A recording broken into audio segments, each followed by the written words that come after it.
영상으로 함께 예배하시는 모든 성도님들과 가정 가운데 하나님 평강에 함께 하시길 축복합니다. 우리 함께 말씀 보겠습니다. 사도행전 16장 25절 26절 말씀입니다. 사도행전 16장 25절 26절 말씀 우리 함께 읽겠습니다. 한밤중에 바울과 실라가 기도하고 하나님을 찬송하며 죄수들이 듣더라.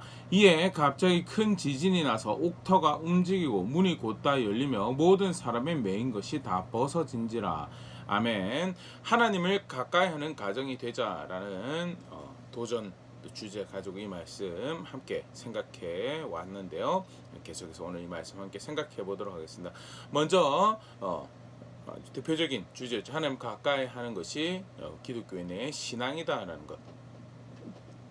이제 이 내용 안에서도 우리가 볼 수 있었던 부분인데, 먼저는요, 우리 이 이야기 안에서 우리 인생과 관련해서도 중요한 성경에서 가르친 전제가 있죠. 어려움이 있다라는 거에 대해서. 예수님을 믿고 살면 만사형통할 거라 그런 기대를 가지지만 성경 절대 그렇게 가르치고 있지 않다라는 것. 오늘 우리가 읽었던 사도행전 16장 말씀에서는요, 바울과 실라가 주의 교회를 생각하는 마음으로 예수 그리스도의 복음을 그 예수님의 구원의 소식을 자랑하기 위해서 또 나누기 위해서 여정을 떠나온 길이었죠. 더더군다나 하나님의 영의 인도하심을 따라서 원래 계획했던 여정으로 아시아가 아니라 유럽으로 들어와서 사역했던 첫 장소가 빌립보인데, 거기서 부당하게 고발당하고 불의하게 재판도 없이 두들겨 맞는 그런 일이 발생을 하고 감옥에 던져서 중범죄자 취급당해서 착고에 체인에 매여 있는 상황이 되었던, 어려움이 분명히 발생하는데 우리가 살아가고 있는 세상이 어떤 세상인 줄 아느냐? 구원을 베풀기 위해서 하나님께서 하나님 아들을 보내셨는데 그 하나님 아들을 미워하는 세상이고 교회와 성도가 마주할 일들이 그런 일들이다라는 것 뿐만 아니라 아담의 범죄로 해서 저주받은 세상에 가시덤불과 엉겅퀴를 내는 세상이고, 그게 우리가 사는, 예수님을 믿고 산다라고 구원의 주를 알고 그의 간섭하신 그 은혜 가운데 살아가게 된, 분명히 그의 도우시는 은혜 가운데 우리가 누리는 풍성함이 있죠. 그럼에도 불구하고 살아가는 세상은 어떤 세상이냐? 어려움이 있는 세상이다라는 것. 절대 간과하지 말아야 될 것이고, 또한 그릇된 기대를 가지지 말아야 될 것이다라는 것. 이 말씀과 다시 한번 분명히 보일 수 있고, 어려움이 있다는, 근데 그 어려운 상황 가운데 하나님이 여전히 구원이 되신다라는 것. 우리 첫 시간 시편 107편 말씀 가지고 함께 살펴봤었는데요. 개인의 범죄, 타인의 범죄, 우리의 범죄, 사회의 범죄, 모든 것으로 발생해서 어려움 가운데 누가 구원이시냐? 하나님이 구원이시다라는 것. 그 사실 누구보다 잘 알았던 사람이 오늘 우리가 읽었던 말씀에 등장하고 있는 감옥에 갇혔던 바울과 실라. 그래서 그들이 선택했던 것이 그 어려운 가운데 하나님을 가까이 하는 그런 자세, 선택을, 구원이신 그 하나님을, 여전히 이 상황에 중범죄자 취급당하고 더더군다나 항변할 기회도 가지지 못하고 묶여있는 상황에서도, 그래서 내일 도대체 무슨 일이 벌어질지 어떤 확신도 없는 상황 가운데서도 분명히 그들이 알고 있었던 것은 하나님이 자신들의 구원이다라는 사실을, 그러기에 그들이 기도로 찬송으로 하나님을 가까이 하는 선택을 하였고, 하나님이 그들의 구원이시다라는 것을 그날 저녁에 나타내시죠. 분명히 우리가 기억해야 될 것은요, 가까이 하지 않으면 좀 두들겨 맞고 힘들고 또는 어려운 상황과 사건 때문에 여러 가지 힘든 상태 때문에 굳이 그렇게까지 해야 되는가라고 생각이 들 때 성경 분명히 경고하는 게요, 아담의 후예가 하나님 가까이 하는 선택을 하지 않으면 그 상황과 사건을 어떤 기회로 삼는가? 배교하는 기회로 삼다. 은혜의 주인이신 하나님을 배신하는 선택으로 삼더라는 것. 너무나 다양한 모습으로 배신하는 선택들이 가득했던 것이 성경에 기록된 이야기죠. 우리가 대표적으로 계속 살펴보고 있는 것이 광야의 경우. 광야에서 민수기 14장 4절, 이에 서로 말하되 우리가 한 지휘관을 세우고 애굽으로 돌아가자 하며 12정탐꾼을 보냈던 그 사건인데요. 홍해를 가르고 건져낸 하나님 계십니다. 그날 아침에도 만나를 먹어 공급하시는 하나님, 보호하시는 인도하시는 하나님께서 그 땅을 너에게 주겠노라고 가데스 바네까지 인도해 오셨고, 그리고 12명의 대표를 선택해서 정탐을 하게 하시는 일이 발생하죠. 정직하게 정탐했습니다. 정말 풍성한 땅인데 우리가 차지할 수 있는 땅은 아닌 것 같습니다. 그래서 우리를 이곳까지 인도해 오신 하나님의 은혜가 절실하게 필요합니다라는 것까지가 사실은 정직하게 보는 거였는데, 판단만 정직하게 하고 그 다음에 그 결과로 뭘 만들어내냐? 하나님을 신뢰할 대상이 아닌 것으로 만들어버린, 그래서 다른 인도자를 세우자라는 거죠. 이때까지 경험한 구원에 놀라운 하나님이 있음에도 불구하고 그 하나님이 있다면 그 상황과 사건 앞에서 그 문제 앞에서 하나님을 가까이 하는 구원이신 하나님을 가까이 하는 선택 하다 못하더라도 주여 우리가 이 일을 어떻게 하오리까 라는 질문을 하는 가까이 하는 선택을 하는 것이 그게 양심적이고 정직한 건데 굳이 그걸 하지 않겠다라고 할 때 그들이 가만히 아니 무슨 기회로 삼는가 하면 다른 인도자를 찾는 다른 구원자를 찾는 선택을 만들더라라는 거예요. 여로보암이 그렇고 사울이 그랬고요. 유다 왕 우리가 첫 시간에 살펴본 아하스 왕이 그러더라는 거예요. 그 단순히 그들만의 이야기가 아니다는 모든 아담의 후예들이 그런 상황 어려움 발생했을 때 하나님 가까이 하는 내가 구원을 압니다. 어디서부터 내가 구원을 얻을 수 있는지 어디에서 소망을 두어진지 내가 압니다라는 바른 선택을 하지 않으면 배교의 기회로 배교의 선택을 만들 분명하다라는 것이 성경에서 가르칩니다. 그러기에 하나님 가까이 한다라는 것은요 특별한 선택, 특별한 수고가 아니고 내가 구원이신 하나님을 안다라는 것을 인정하는 그 상황과 사건 앞에서 인정하는 고백이 되는 특별히 우리가 올 한 해 동안 이 말씀 앞에 도전하는 또 배워가고자 하는 내용이요 하나님 가까이 하는 가정이 되자라는 건데 왜 가정이 되어야 되는 건가에 대해서 성경은 기독교 신앙의 가장 중요한 기초로 내가 기독교 신앙을 가지고 있다 해도 가장 중요한 기초 토양으로 가르치고 또 하나님께서 도전하셨던 것이 내 가정 삶의 기본 단위인 내 가정이 내가 하나님을 경외한다면 내가 하나님을 내 구원을 안다면 그것이 표관해야 되는 공간이다. 처음 사실 하나님께서 아브라함을 선택해서 부르실 때 아브라함 선택하시고 부르시는 목적에 그것이 포함되어 있던 것으로 보일 수 있는데요. 창세기 18장 19절 내가 그로 그 자식과 권속에게 명하여 여호와의 도를 지켜 공의와 정의를 행하게 하려고 그를 택하였나니 이는 나 여호와가 아브라함에게 대하여 말한 일을 이루려 함이니라. 하나님께서 아브라함을 택한 이유는 뭐냐? 내가 그로 그 자신뿐만 아니라 그 자식과 가족에 통하여 여호와의 도를 지켜 공의와 정의를 행하게 하려고 그를 택했다라고. 그만 하나님 앞에서 공의와 정의를 행하는 것이 아니라 그가 소중한 것을 발견했다는 것, 그가 구원을 생명을 발견했다는 것이 자연스럽게 가장 소구장하게 있는 대상들에게 이야기되어지고 그의 삶의 걸음걸음을 통해서 그 자식들에게 그 영향이 미쳐지고 궁극적으로 그 가족이 하나님 경외하는 자리에 있도록 하기 위해서 개인으로는 하나님을 존중하는 것이 가장 기초적인 관계 안에서 자신의 삶의 가장 기본적인 단에서 고백되어지는 거예요. 그걸 통해서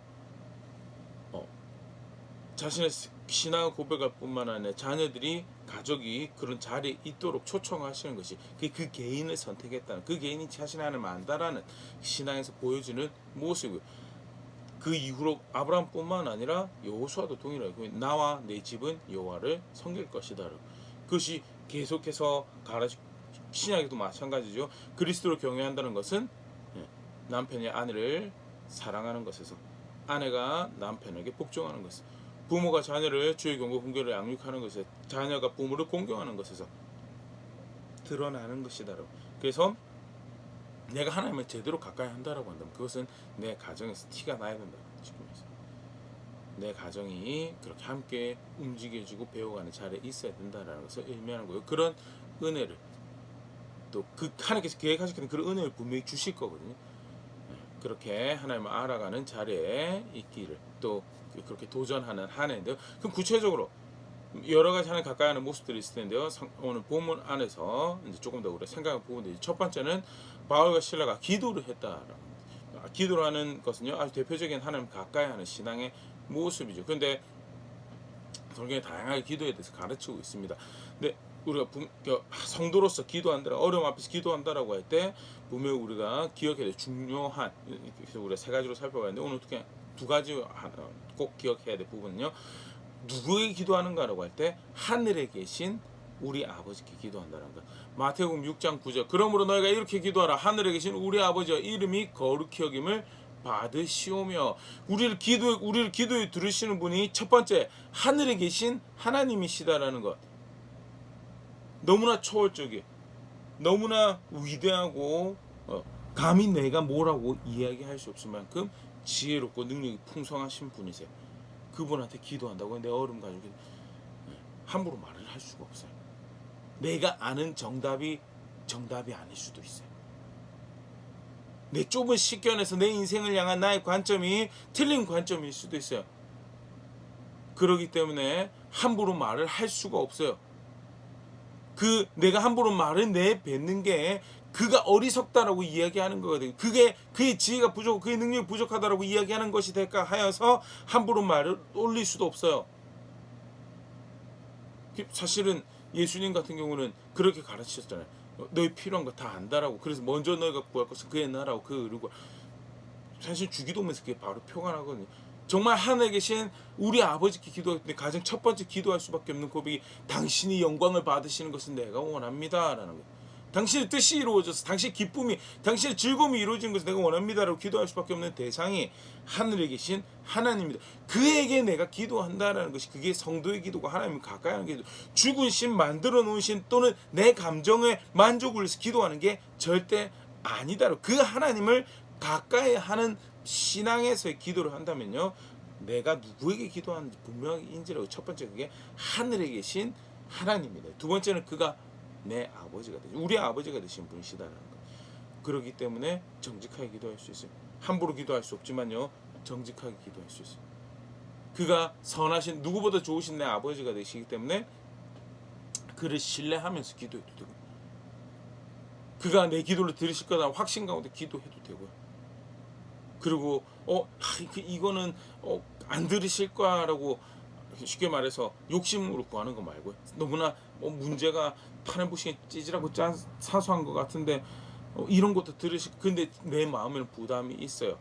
어려워요. 힘들어요. 그러면 도와달라고 기도할 수 있다라는 거에 대해서 성경 그거를 악하다라고 얘기하잖아요. 분명. 근데 그럼에도 불구하고 그 실제로 그렇게 그런 고백 가운데 가까이 한다면 분명히 하늘에 계신 하나님께 기도하는 것처럼 우리의 고백이 정돈되어지고 겸손하게 그를 인정하는 고백들을 할 수 있어요. 그게 성경에서 말하는 기도죠. 그렇기 때문에 분명히 중언부언, 이방인들이 기도한 것 중언부언 할 수도 없고요. 그다음에 마치 듣지 않는 신에게 졸라서 얻어내는 것처럼 그렇게 기도할 수도 없고요. 내 욕심 따라서 기도할 수도 없고 내 계산 따라서 기도할 수도 없는 것이 사실은 하늘의 하나님께서 듣는, 그 하나님께서 그가 내 구원의 소망이시다라고 기도하는 그 기도에서 결정되어지는 모습이죠. 분명히 우리가 기억해야 될 모습. 두 번째는 하늘의 하나님께 기도하는 거기 때문에 그가 은혜를 입을 자리다라고 말씀하신 것을 귀 기울이면서 기도해줘. 하나님께서 언약 백성을 삼으시 약속으로 내 백성 하자고, 내 언약을 존중해 네가 내 백성 하면 내가 너의 은혜의 주가 돼, 구원의 주가 될 것이고 보호하시고 인도하신 주가 될 것이라고 약속을 주셨죠. 무엇이 은혜 있는 자인지 충분히 가르쳐. 그러면 그거 존중하면서 기도해야죠. 내가 너의 구원의 하나님이면 내가 너의 기도를 들을 것이고 그리고 너의 구원이 되실 거다라고 말씀하셨는데 분명히 이사야서에 가가지고 너의 기도 안 들을 거다라고. 왜? 피가 가득해. 여기 피가 가득하다는 것은 단순히 악을 행했다는 것이고요, 하나님 말씀하신 규정 그걸 어겼다는 거죠. 언약 백성에서 은혜를 입는 자리가 어딘데 하나님 말씀하신 거 따라 살아가는 자리죠. 바득바득 은혜 받는 자리라고 알려주셨는데 이렇게 살아라고 분명히 규정해 주셨는데 그거 하나도 귀 기울이지 않고 우겨가면서 나는 내 욕심 따라가면서 당신이 제공하시는 은혜와 구원을 누리기 원합니다라고 기도하고 있으면 그건 정말 이유배반적인 기도예요. 정작 그 기도는 하나님을 가까이 하는 기도인가요? 하나님 존중하는 것이 있는 건가에 대해서 진지하게 고민해봐야 돼요. 정말 살아계신 하늘에 계신 아버지께 기도하는 거라면 그렇게 기도할 수 없고요. 진짜 그가 주시는 은혜를 바란다면 그가 은혜를 입는 자리다라는 그 자리에서 겸손하게 순종한 자리에서 그가 은혜를 입는 모습이다라고 고백하는 그것을 고백하며 기도하는 거, 그게 은혜를 구하는 거죠. 이사야 58장 6절 8절이 사실 대표적인 그런 모습을 보여주는 건데요. 우리 앞전에 살펴봤죠. 내가 기뻐하는 금식은 흉악의 결박을 풀어주며 멍에의 줄을 끌어주며 압제당한 자를 자유하게 하며 모든 멍에를 꺾는 것이 아니겠느냐. 또 줄인 자에게 너의 양식을 나누어주며 유리하는 빈민을 집에 들이며 헐벗은 자를 보면 입히며 또 너의 골육을 피하여 스스로 숨지 않은 것이 아니냐. 전반부에는 정의를 행하는 것이다. 공정하고 정의를 행하는 것에 대해서, 7절에는 국유력에 대해서 삶을, 극유력의 은혜를 베푸는 삶에 대해서 하나님 율법의 대표적인 두 개의 축이죠. 공정한 것, 의를 행하는 것, 바른 것을 사모고 바른 것이 되도록 자신을 드리는 것, 나아가서 그가 극률이 여겨라는 대상에 대해서 극률이 여기고 대표적인 대상이 고아, 과부와 나그네 뿐만 아니라 형제들 성김의 책임이 있도록 붙여주신 관계 안에서 허락하신 사람들에 대해서 성김의 책임을 하는 말씀 따라서, 그냥 내 성품이 선해서 그게 아니고 하나님 말씀 쫓아서 수고하고 그렇게 섬기는 자리, 그 은혜 베푸는 자리에 있는 거지. 그 하나님 말씀 그렇게 따라 사는 것을 내가 기뻐하는 금식이라고. 그렇게 하면 8절 어떻게 하느냐. 그리하면 너의 빛이 새벽같이 비칠 것이고 어둠을 밝히는 빛이 비춰질 것이고 너의 치유가 회복이 급속할 것이고 너의 공의가 내 앞에 행하고 하나님 말씀 따라 살아가는 것이 내 앞에 행하면 여호와의 영광이 너의 뒤를 보면 내가 너희의 하나님이 될 것이다 라는 거죠. 그 은혜를 입는 기도하는 은혜를 구하는 모습이죠. 그래서 그렇게 기도하며 가까이 하는 거죠. 결국 바울이 그 감옥에서 문 열어달라고 기도했을까요?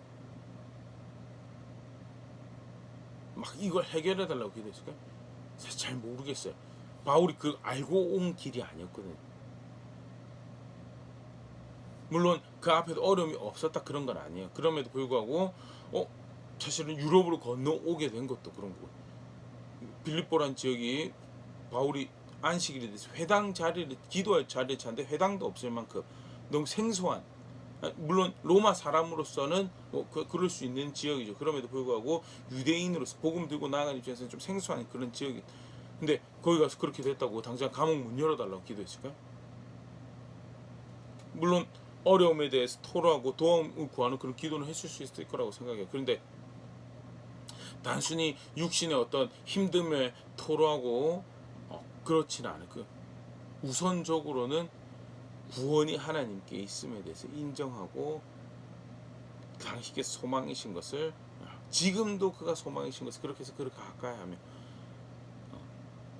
무엇보다도 그 하나님을 인정하는 그런 기도를 하는 것이, 그게 사실은 하나님을 가까이 하는 모습, 기도로서. 두 번째 그들이 했던 것이 찬송이죠. 찬송. 그래서 우리도 올 한 해 동안 늘 찬송하는 자리에 있는 그런 가정이, 그런 제가 개인이 될 수 있으면 참 좋을 것 같은데요. 성도로서 찬양을 한다고 했을 때 특별히 하나님을 가까이 한다라는 그런 의미에서, 하나님과 동행하는 의미에서 찬양을 한다는 것이 뭔가에 대해서, 사실 찬양도 범주가 굉장히 넓죠.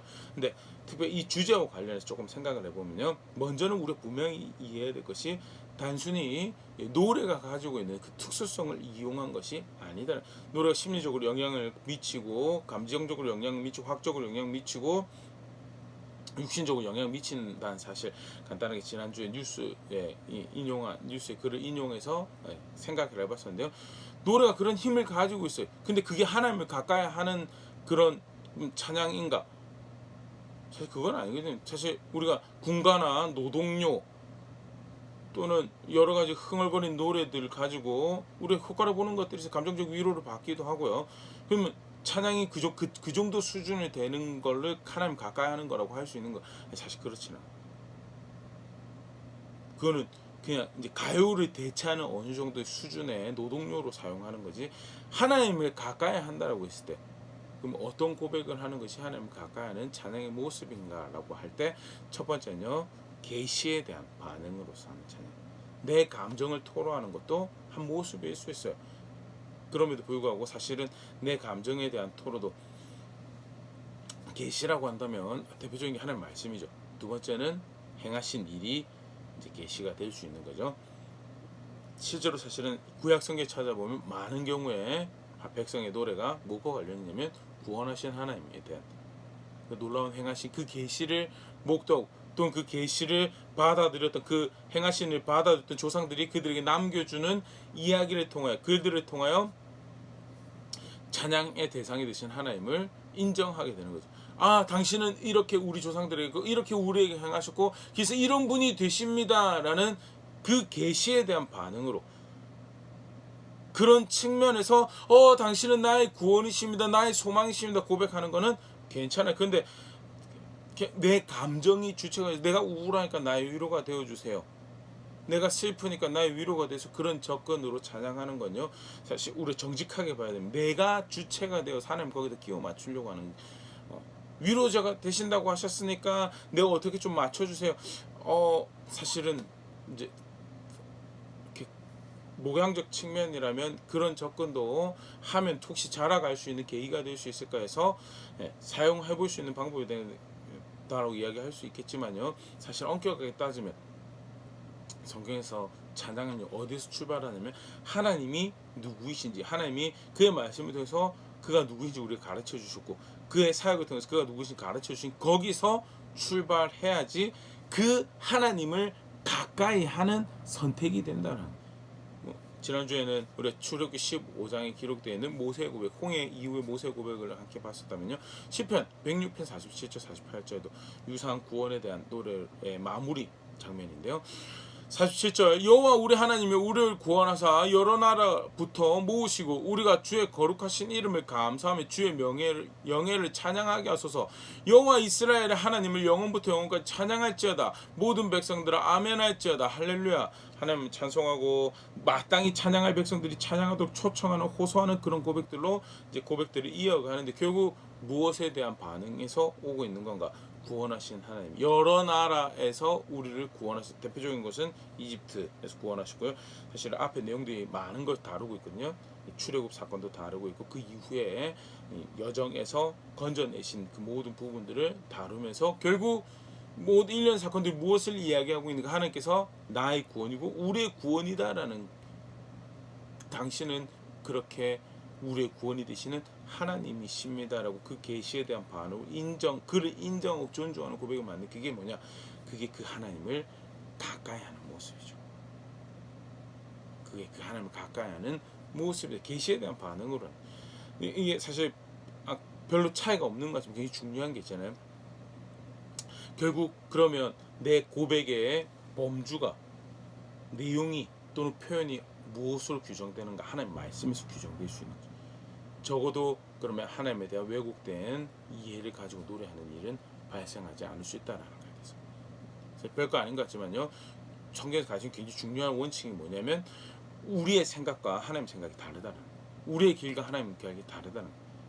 안타깝지만 우린 절대 만져서 하나님을 알 수가 없고요.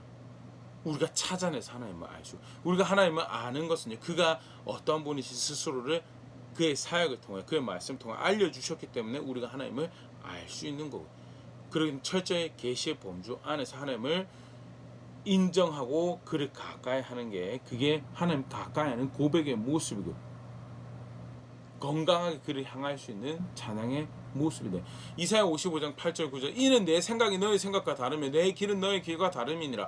여호와의 말씀에 이는 하늘이 땅보다 높은 같이 내 길은 너의 길보다 높으며 내 생각은 너의 생각보다 높으니라. 네. 하나님 생각, 우리 생각, 우린 절대 하나님 생각 쫓아갈 수가 없습니다. 하나님 말씀하신 것에 우리가 동의해서 순종하는 것, 하나님 말씀하신 것에 동의해서 그를 그렇게 인정하고 아는 것, 그게 우리가 선택할 수 있는 바른 길이고 하나님과 일치할 수 있는 모습이지, 우리가 어떻게 해서 하나님과 같이 의견을 통합해 보겠다고 내가 생각하는 길이 절대 그럴 수가 없다는 거예요. 존재적으로 차이가 나고요, 성품적으로 차이가 나고요, 정말 다다를 수 없는 초월적인 존재, 크신 분이시고요, 감히 가늠할 수 없는 그런 분이시고, 다만 무엇에 의해서 그를 그렇게 알 수 있어요? 그 행하신 일을 통해서, 그의 말씀을 통해서 그를 그렇게 알 수 있고, 그렇기 때문에 진짜 그를 가까이 하는 노래의 효과로 이런 노래 들으니까 내 감정이 울리고 힘들 때 도움이 되고 나쁘다고 생각하지 않습니다. 그게 음악이 가진 기능. 근데 그거는 하나님을 가까이 하는 거라고 과연 이해할 수 있는, 그냥 찬양이라고 틀어놨는데 그냥 노래에 감동받고 노래 감동받다고 울다가 위로받고 그냥 끝나는 건지 본인이 제일 잘 알 거예요. 그건. 근데 성경에서 찬양이다라고, 그를 가까이 하는, 그를 향하는 거다라고 이야기하는 게, 적어도 계시 안에서, 그의 말씀 안에서 그 행하신 일에 대한 반응으로 그에게 올려드린 고백이 바로 그를 가까이 하는 고백입니다. 두 번째, 그때 바른 확연히 드러나는 모습이 뭐냐면 하나님과 그의 말씀을 존중하는 고백으로 찬양하게 된다는 거예요. 대표적인 모습이 우리 지난 시간에 살펴본 역다 20장에 기록되어 있는 여호사밧의 찬양대를 세웠던 모습인데요. 하나님께서 3개국 연합국의 이제 위협에 앞에 선 남유다 여호사밧 왕과 특별히 이제 사실은 굉장히 그 목이 졸려진 상태죠. 예루살렘까지 이제 그들이 치고 내려왔다는 것은, 그런 상황에서 여호사밧과 그의 백성들이 하나님을 의지하고 그를 가까이 그를 찾을 때 하나님께 선지자를 통해서 이제 전쟁은 하나님께 속한 것이다라고, 걱정하지 말라고 그 말씀을 주시죠. 그리고 그들이 이제 예루살렘 인근에 있는 이제 평지에서 이제 적들을 맞이합니다. 역대 20장 21절 백성과 더불어 의논하고 노래한 자들을 택하여 거룩한 예복을 입히고 군대 앞에서 행진하며 여호와를 찬양하여 이르기를 여호와께 감사하세 그의 인자하심이 영원하도다 하게 하였더니 그들이 성가대를 쉽게 말해서 찬양하는 사람들을 전투에 이 대열의 앞에 세웠던 거예요. 왜 그렇게 했을까? 그냥 그렇게 하면 이길 것 같아서 절대 그렇지 않죠. 이 이야기가 문맥 안에서 그들이 왜 의논해서 그 결정을 했는가가 분명히 드러난 그 앞에 나왔던 하나님께서 이전에 신명기에서 하나님께서 약속하셨던 말씀 전쟁은 나에게 속한 것이다라는 거예요.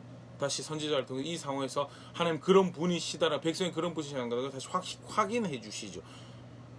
그래서 그 말씀 가운데 맞다 이것이 우리의 병기를 의지하고 마병을 의지하고 사람을 의지해서 싸우는 싸움이 아니고 여호와 하나님께 달려있는 싸움이 그렇게 해서 그의 싸움인 것을 그의 계획 가운데 모든 것이 달려있으면 인정하고 그게 이제 하나님의 존중하고 하는 말씀 존중하는 모습 그렇기 때문에 병거를 앞세우는 것이 아니고 군대를 앞세우는 것이 아니고 칼잡이 활잡이를 앞세우는 것이 아니고 방패를 앞세우는 것이 아니고 하나님을 존중하는 우리의 고백을 앞세우겠습니다라고 고백하는 거예요. 단순히 찬양들 앞에 세웠던 그게 아니에요. 그것은 무엇을 고백하는 노래였냐 하는 말씀을 신뢰하는 거고. 그래서 우리가 그렇게 하겠습니다는 무기를 의지하지 않겠습니다. 군대를 의지하지 않겠습니다. 당장 벌어질 일이 어떻게 벌어질지 몰라요. 그래도 분명한 것은 전쟁이 하나님께 속했다고 했기 때문에 우리가 그 말씀 신뢰하고 그걸 존중하고 그것을 의지하겠습니다는 고백이면 그게 성가대를 앞에 세운 거죠. 놀라운 일을 행하시 자기끼리 싸워서 물러나게 되는 그런 일이 발생을 하게 되는데요. 분명한 것은 그 일을 통해서 말씀하신 대로 하나님께서 행하시는 분이십니다. 그렇게 그가 백성의 구원이신 하나님이시면 다시 확인하는 거고요. 하나님 백성은 그 위기 가운데 그가 그런 하나님이심을 존중하고 인정하는 가까이 하는 선택을 했다라는 거예요. 우리의 찬양이 그런 찬양이 되어야지 그게 실제로 사실은 오늘 우리가 살펴본 내용으로서 가까이 하는 그냥 가요를 대체할 음악으로 내 정서를 위해서 사용하는 음악이 아니고요. 하나님 가까이 하는 신앙의 고백으로서 찬양이 되어진다는 비슷한 모습을 우리 다윗의 고백에서 찾아볼 수 있죠. 다윗이 블레셋 왕 앞에서 미친 척해서 위기를 모면하고 난 다음에 도움이 되시는 은혜를 베푸신 그 하나님께 감사하는 고백과 더불어서 내가 그를 의지합니다. 내가 더욱더 그 은혜가 필요합니다. 고백으로 뭘 이야기를 하냐면요. 시편 34편 12절 15절 생명을 사모하고 연수를 사랑할 복받기 원하는 사람이에요. 하나님 앞에 은혜 입고 싶은 사람이 누구냐 가르쳐주고 말하는 것 같지만 결국 자기 자신한테 하나님 은혜 입는 게 뭐냐 13절 너의 혀를 악에서 금하며 너의 입술을 거짓말에서 금할지어다 악을 버리고 선을 행하며 화평을 찾아 따를지어다 여호와의 눈은 의인을 향하시고 그의 귀는 그들의 부르짖음에 기울이시는도다. 의를 행하는 하나님 보시기에 바른 것을 쉽게 말해서 우리가 기도할 때도 살펴봤지만요. 결국 분명히 하나님 백성들이 이해하고 있는 은혜 입는 모습이 뭐냐 그가 복받는다는 자리에 있는 거예요.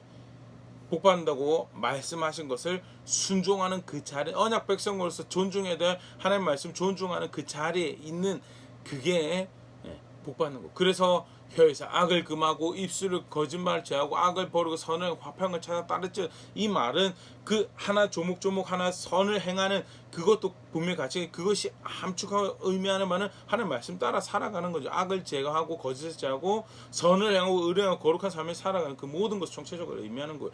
그게 그들의 구원에 하나님이 귀를 기울이시겠다는 그 자리로 가는 거고. 다윗의 노래가 구원의 은혜에 감격하면서 결국 어느 자리로 간가 내가 그렇게 그의 말씀을 신뢰해서 그의 은혜를 사모하는 자리에 있겠습니다라고 고백하는 자리로 가는 게 그게 하나님을 가까이 하는 찬양이다. 하나님 정말 하나님 가까이 하는 찬양 그런 노래 고백들을 내 마음에 내 생각에 내 입술에 담고 싶은가 원하는가 그렇다면요 가까이 하는 찬양을 해야 된다라는 거예요. 가까이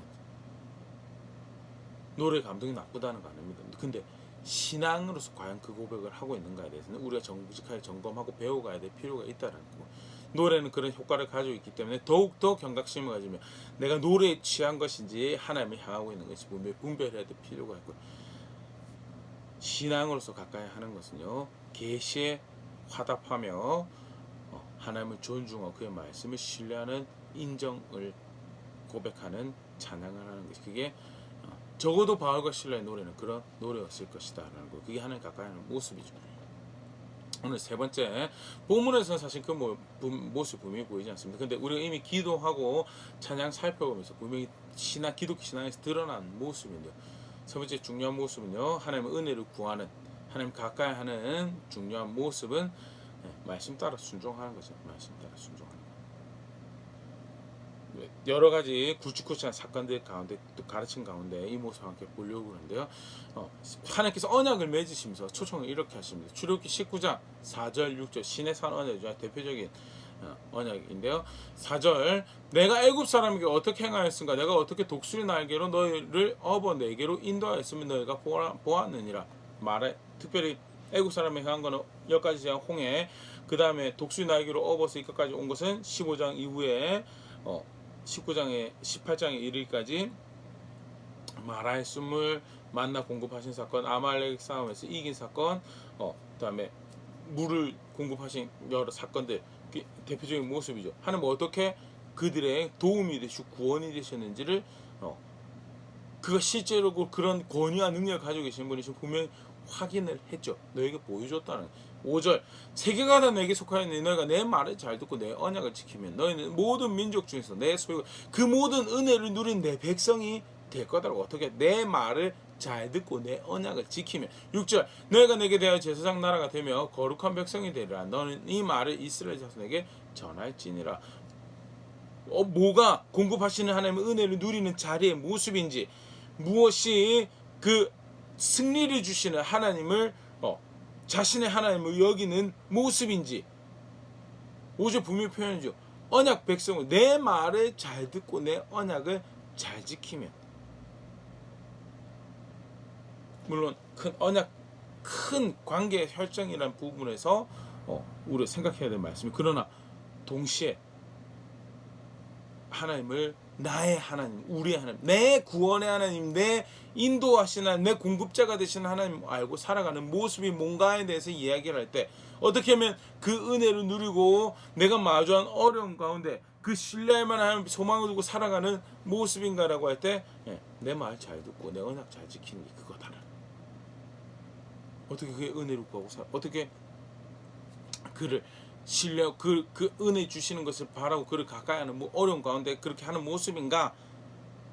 기도와 찬송인데 실제 그 모든 어떻게 보면 큰 아웃라인을 제공하는 말씀. 내 말을 잘 듣고 내 언약이, 내가 너의 언약의 하나님이 될 것이다. 똑같은 말씀이 신명기 11장 13절 14절 조금 다른 각도에서 표현을 하신 건데요, 팔레스타인 너희가 들어가서 살 가나안 땅은 이집트 땅과 다른 땅이다. 이집트 땅은 발로 승비로도 댐이 만들어져서 곡식 키우기 좋은 땅인데, 사실 너희가 들어가서 살 땅은 물을 흡수하는 땅이라고. 쉽게 말해서 곡식 뿌려가지고 지표면에서 농사 짓기에는 사실은 그 땅보다는 별로 안 좋은 땅이다. 그런데 왜 이 땅이 적합꿀이 되는 땅, 적합꿀이 흐르는 땅이 되느냐? 내 눈이 내 마음이 거기에 있어서. 그래서 뭐가 그 땅에서 복을 누리고 하나님께 주신 복을 누리고 은혜를 누리고 살아가는 모습인가에 대해서, 쉽게 말해서 무엇이 그의 은혜를 구하는 모습인가에 대해서, 그렇게 그가 내 구원의 하나님이다를 인정하고 그를 가까이 하는 모습인가에 대해서 13절 14절, 내가 오늘 너에게 명하는 내 명령은 너희가 만일 청정하고 너희 하나님 여호와를 사랑하여 마음을 다하고 뜻을 다하여 섬기면 여호와께서 너희의 땅에 이른 비와 늦은 비를 적당한 때에 내리시리니 너희가 곡식과 포도주 기름을 얻을 것이요. 말을 명하는 명령에 청종하고 그렇게 하나님 사랑하고 하나님 섬기면 이른 비 늦은 비가 너희의 것이 될 것이다. 나는 너희의 그런 공급자가 되고 구원자 하나님 되신다. 어떻게 구원을 하신 하나님을 인정하고 가까이하고 모든 상황과 그 땅 가운데 살아가는 모습인가에 명령에 청종하라는 것. 똑같은 신명기 말씀이죠. 마치 우리가 앞서 살펴봤던 신의 산 언약과 같이 축복과 저주에 대해서 분명히 확인하시는 아주 대표적인 말씀이 신명기 28장 말씀이죠. 먼저 1절 이제 보면요. 네가 너의 하나님 여호와의 말씀을 삼가듣고 내가 오늘 너에게 명령하는 그의 모든 명령을 지켜 행하면 너의 하나님 여호와께서 너를 세계 모든 민족에 뛰어나게 하실 것이라. 네가 너의 하나님 여호와의 말씀을 청정하면 이 모든 복이 너에게 임하며 너에게 이르리니. 쉽게 말해서 언약의 하나님, 너의 언약의 하나님, 너의 구원과 너의 공급자가 될 것인데 그 하나님을 그렇게 너의 구원자로 알고 그를 가까이 하고 그를 누리는 모습이 뭔가라고 할 때 뭐라고 했냐면 말씀을 삼가듣고 명령을 지켜 살아가는 것이 결국 사실 언약 백성으로서 바른 자리에 있는 거죠. 그 자리에 그렇게 열심히 살아가는 그 말씀을 어떻게든 지켜보려고 그것 따라 하나하나 생각하고 마음을 쓰고 결정을 살아가는 그게 뭐냐? 그게 복받는 길이다는. 사실 복받는 길이라는 게 하나님과 별개의 것을 생각하기 쉬운데 사실 이 복받는 길은 결국 그 하나님과 함께하는 길이다는 거예요. 그게 그 하나님을 가까이서 그와 동행하는 삶을 살아가는 게 뭐냐?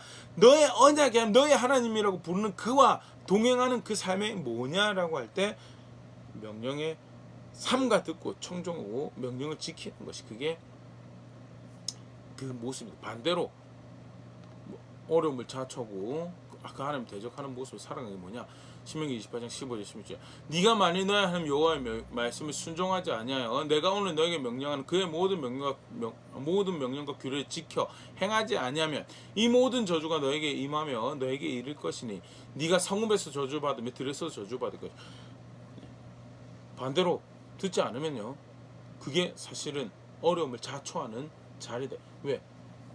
너의 구원이고 소망이 되신 그를 멀리하는 선택이기 때문에 어디에 가서든 성읍에서 저주를 받을 것이고 들에서 저주를 받을 것이고 네가 가지고 있는 모든 것이 저주를 받을 것이고 네가 하는 모든 일이 저주 가운데 있을 것이다라는 것. 그게 하나님하고 멀리하는 삶의 모습이죠. 하나님 가까이 하는 거요. 그렇게 하나님 동행하는 거 기도와 찬송 대표적인 신앙 모습이. 근데 정말 큰 바운드의 언약 백성이 내가 정말 그 은혜가 필요합니다. 그 구원의 하나님이 내 하나님입니다라고 가까이 하는 모습은 뭐냐라고 할 때 그의 말씀에 귀를 기울이고 그 말씀 따라 살아가는 그 자리에 있는 게 그게 실질적으로 그를 찾는 것이고 그를 가까이 하는 것이고 그가 내 소망입니다라고 고백하는 신앙의 모습이에요. 근데 똑같은 모습 먼 후대죠.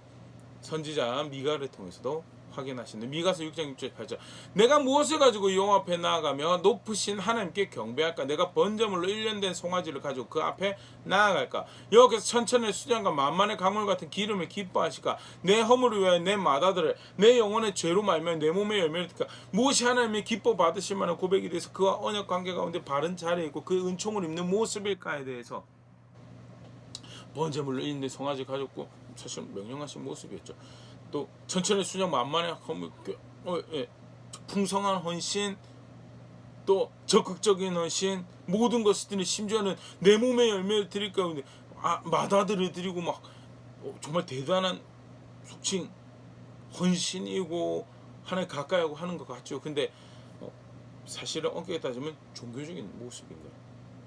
뭐가 진짜 실제로 그 본질적인 걸 하는 거예요. 실제로 하나님께서 가르치신 대로 1년 된 송아지를 바치고 풍성한 헌신하는 모습이 뭔가 그게 나쁘다는 게 아니에요. 근데 본질적인 게 없으면 그건 사실은 허상이다라는 거죠. 뭐가 본질적인 건 6장 8절 사람아 주께서 선한 것이 무엇이면 너에게 보이셨나니 여호와께서 내게 구하시는 것은 오직 정의를 행하며 인자를 사랑하며 겸손하게 너와 하나님과 함께 행하는 것이 아니냐라. 선한 것이 무엇인지 보이셨죠. 이미 뒤에 선지자 통해서 하나님의 사람들을 통해서 선한 것이 무엇인지 이미 보이셨어요. 겸손하게 그것을 따라 살아가며 정의를 행하고 긍휼을 여기 사람들은 은자를 사랑하며 겸손하게 그렇게 해서 결국 그걸로 뭐하냐 하나님을 가까이 하는 거예요. 하나님과 함께 행하는 그게 하나님의 은총을 입는 사실 새로운 게 아니죠. 이미 하나님 사람들을 통해서 확인했던 내용들 또 선지자 미가의 시대에 이르러서 하나님이 한 번 더 하나님 백성들에게 확인한 거예요. 왜? 이 은혜를 입는 모습을 망각해버리고 앞에 봤던 대로 어떻게 번제물 바치면 천천의 순양과 만만의 강물을 기름을 드리면 아니면 더 헌신한다고 하고 자해하고 그런 그 선택들을 한다고 하면 하나님 나를 좀 이뻐 봐주실까 그 고민을 하고 있는 거야. 정작 가르치신 건 뭐가 은혜를 입는 거, 뭐가 그 구원의 주가 소망이 되신 주를 가까이 하는 거라고 가르쳤는데 말씀 따라 살아가라고. 말씀 따라 살아. 미가 선지자를 통해서 다시 그 시대 백성들을 확인. 내 다른 거 바란 거 아니다라고. 무엇이 그를 가까이 하고 그를 소망이라고 붙잡고 가까이 하는 함께하는 모습인가. 말씀하신 대로 이 말씀을 따라서 의를 행하고 긍휼히 자들, 긍휼히 섬길 책임 있는 자들 섬기는, 그게 말씀 따라서 그렇게 할 때 그게 하나님 가까이 하는 거다. 신약 교회는요, 예수님이 좀 다른 거 아닙니까? 요한복음 14장 23절, 예수께서 대답하여 이르시되 사람이 나를 사랑하면 내 말을 지키리니 내 아버지께서 그를 사랑하실 것이요 우리가 그에게 가서 거처를 그와 함께 하리라. 예수님과 하나님과 거처를 함께 하는 모습이 뭐냐? 예수님 믿으면 되죠. 예수님 사실은 같은 걸 이야기하는 겁니다. 구원이신 그 예수 그리스도를, 그를 보내서 나의 구원이 되신다고 확인해 주신 그 아버지 하나님을 내 구원의 소망입니다라고 믿는 신앙의 모습이 뭐냐라는 거죠. 그를 가까이 하는, 어려움 가운데 그가 내 여전히 구원을 둘 소망이 되십니다라고 가까이 하는 모습이 뭐냐? 내 말을 지키는 것 똑같습니다. 물론 이 말씀에는 현재적 가까이 하는 거, 미래적 가까이 하는 거 다 포함된 말씀이죠. 내 말을 지키는 것이 하나님을 가까이 하는 모습입니다. 요한복음 15장 10절, 내가 아버지 계명을 지켜 그의 사랑 안에 거하는 것 같이 너희도 내 계명을 지키면 내 사랑 안에 거하리라. 무엇이 하나님 가까이 하는 바른 언약 관계, 사랑 안에 거하는 모습인가? 내 계명을 지키면 내 사랑 안에, 그의 은총 가운데 거하는 모습이다. 어려움이 있습니다. 당장 지금 2021년 우리 지금 상황도 전염병이 호락호락하게 않는 것에 대한 뉴스로 좀 고무적인 뉴스가 들려지는 장면도 있지만 여전히 사실 우리 피부에 와닿는 상황은 호락호락하지 않는 걸, 그것만 아니라 그걸로 인해서 발생한 여러 가지 부가적인 이슈들에 대해서 경제적인 측면도 있고 여러 가지 상황들이 있어요. 어려움 분명히 있습니다. 어려움 없지 않습니다. 그 가운데 구원이신 하나님 압니다. 아들 예수 그리스도를 보내셔서 구원이신 하나님을 아는데 무엇이 내 이 상황에서, 전염병 상황에서, 경제적 상황에서도 내가 맞닥뜨린 상황과 관계 모든 갈등 가운데서 그가 구원이신 것을 인정하는, 그래서 그를 가까이 하는, 그가 내 소망이십니다라고 여전히 그를 붙잡는 고백을 만드는 모습인가? 나의 기도로 그렇게 해주고 나의 찬양으로 그렇게 해주고 무엇보다도 그를 존중하는, 그의 말씀을 존중하는, 그에게 순종하는 그 고백을 통하여 그렇게 가까이 하고 그와 함께 할 수 있다는 게 성경의 가르침. 구약에서도 마찬가지, 성경 전체에 걸쳐서 하나님 백성 신앙의 모습이고, 올 한 해 동안 우리가 그렇게 배워가고 하나님 가까이 하는 자리에 있을 수 있으면 좋을 것 같습니다.